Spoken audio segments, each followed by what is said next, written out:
Ce podcast inclut du contenu créé à l'aide d'outils d'intelligence artificielle. Les informations fournies ne constituent pas des conseils financiers, d'investissement ou juridiques. Vous êtes invité à vérifier les informations de manière indépendante et à consulter des professionnels qualifiés pour des conseils personnalisés.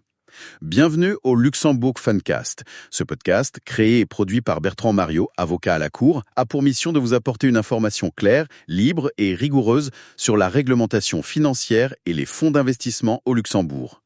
Nos analyses sont issues de références officielles affinées par un prompt engineering sophistiqué. Veuillez noter que cet épisode a été préparé en date du 15 août 2025. Aujourd'hui, on va faire un plongeon dans un sujet vraiment clé après une acquisition, l'intégration de la gouvernance. Alors, imaginons un cas concret, une SA luxembourgeoise qui acquiert une boîte américaine. Oui. On pourrait croire que c'est juste de la paperasse, mais c'est beaucoup plus que ça, j'imagine. Ah bah oui, tout à fait. C'est vraiment l'acte de naissance, si on veut, de la nouvelle entité combinée. L'enjeu, c'est de créer une structure qui soit cohérente, unifiée. Pour réaliser la valeur de l'opération, en fait. Exactement. Pour que la valeur attendue se concrétise. Sans cette harmonisation, on risque des blocages internes, des dysfonctionnements qui peuvent vraiment saper les synergies qu'on espérait. C'est un peu comme accorder un orchestre après avoir ajouté de nouveaux musiciens, quoi. Je vois l'image. Et pour notre SA, ici au Luxembourg, le cadre légal, c'est principalement la loi de 1915 sur les sociétés commerciales. C'est ça, la loi 1915. Le défi, c'est de faire cohabiter ce cadre avec un système juridique parfois très différent, comme le droit américain par exemple. Oui, c'est tout ce sujet. On marie deux cultures juridiques, mais aussi d'affaires. Et puis, il faut ajouter que le paysage légal lui-même, il évolue. Il y a eu la loi du 17 février 2025. Ah oui. Qui transpose la directive européenne sur la mobilité des sociétés. Elle est entrée en vigueur le 2 mars 2025. Et elle apporte une nouveauté assez notable. Même si notre exemple concerne les États-Unis, donc hors UE, cette loi a quand même un impact. Alors, disons un impact indirect. Le point clé de cette loi, c'est l'introduction d'un contrôle anti-abus. C'est obligatoire et c'est fait par le notaire luxembourgeois pour certaines opérations transfrontalières dans l'UE. D'accord. Mais l'esprit de cette loi, si vous voulez, il rehausse le niveau d'exigence générale. Le notaire doit vérifier de manière plus active que l'opération n'est pas faite à des fins abusives, frauduleuses ou même criminelles. Son rôle change un peu. Il devient moins un simple vérificateur de forme. Voilà. Plus un gardien de la substance économique et juridique de l'opération. Donc, même pour une opération avec les US, il faut s'attendre à devoir justifier plus en profondeur le pourquoi de l'opération, le rationnel. Précisément. Ça incite à avoir un dossier vraiment bien ficelé sur le plan économique et stratégique. Anticiper un examen plus approfondi, quoi. Bon, alors concrètement, comment on s'y prend pour cette intégration ? Par où on commence ?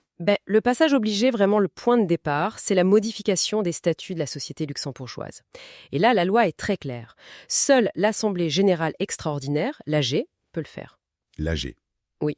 Et il y a tout un formalisme à respecter. Le conseil d'administration doit convoquer, il y a des délais stricts de publication, 15 jours minimum avant l'AG si la SA est cotée. Via le RESAC ? Oui, le recueil électronique des sociétés et associations et aussi dans un journal local. Ensuite, il faut un quorum, au moins la moitié du capital présent ou représenté, et une majorité qualifiée pour le vote. 2/3 des voix, c'est ça ? 2/3 des voix exprimées, oui. Et tout ça, ça se passe devant notaire. Donc acte notarié obligatoire. Obligatoire. Et cet acte est ensuite déposé au RCS, le registre de commerce et des sociétés. C'est ce dépôt qui rend les modifications opposables aux tiers, c'est-à-dire connues et reconnues par tous. D'accord, ça c'est pour les statuts. Mais il y a aussi la tête de l'entreprise, le conseil d'administration, les comités. Absolument, c'est le deuxième volet majeur. La loi permet au conseil de créer des comités spécialisés. Après une grosse acquisition, il faut souvent revoir la composition du conseil lui-même, mais surtout, c'est crucial de réécrire les chartes des comités. Les chartes, c'est-à-dire leurs règles de fonctionnement. Exactement. Leur mission, leur composition, leurs responsabilités, tout ça doit être adapté à la nouvelle taille, au nouveau périmètre de l'entreprise. Pensez au comité d'audit et des risques, au comité de nomination. Et j'imagine que discuter de ces chartes, c'est peut-être un bon moment pour l'intégration culturelle, non ? C'est une excellente remarque. C'est une opportunité en or. C'est là qu'on peut mettre sur la table les différentes visions de la gouvernance. Par exemple, les attentes d'actionnaires américains face aux pratiques luxembourgeoises. Trouver un terrain d'entente. Voilà. C'est un levier puissant pour aligner les cultures, les attentes au plus haut niveau. Et pour la mise en œuvre pratique, j'imagine qu'il faut pas mal de discussions en interne. Et puis le temps, l'argent. Oui, la négociation interne, c'est clé, surtout s'il y a des cultures d'entreprise différentes ou des personnalités fortes à aligner. Pour le calendrier, il faut compter, disons, environ 5 mois, typiquement, entre la décision post-acquisition et les derniers dépôts. 5 mois quand même. Oui, ça prend du temps. Et niveau budget, il faut prévoir les frais de notaire qui sont tarifés par règlement grand-ducal, les honoraires des conseils juridiques, qui varient, et les frais administratifs du RCS. D'ailleurs, une petite alerte sur le RCS. Oui, attention.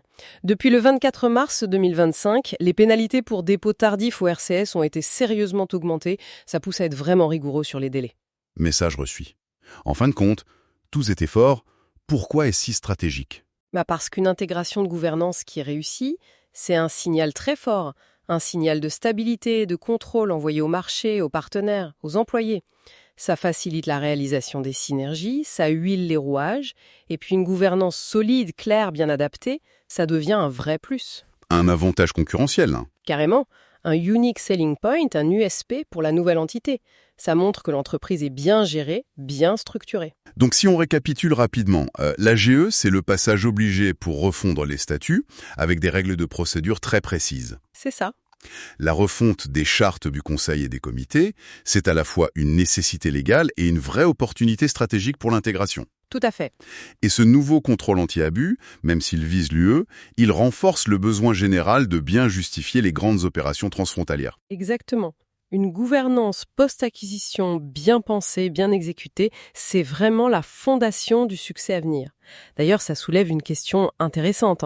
Au-delà de juste cocher les cases de la conformité, comment est-ce que cette rigueur dans la gouvernance peut activement booster la performance, voire l'innovation de l'entreprise? C'est peut-être ça le prochain niveau. Merci de nous avoir écoutés. Pour soutenir notre travail, abonnez-vous sur Spotify, Apple Podcast, où une note 5 étoiles nous aide beaucoup, et sur notre chaîne YouTube Rigoré Média. Vos commentaires et suggestions y sont les bienvenus. Retrouvez le lien vers notre podcast en anglais dans la description. À bientôt sur le Luxembourg Funcast. Ce podcast inclut du contenu créé à l'aide d'outils d'intelligence artificielle. Les informations fournies ne constituent pas des conseils financiers, d'investissement ou juridiques. Vous êtes invité à vérifier les informations de manière indépendante et à consulter des professionnels qualifiés pour des conseils personnalisés.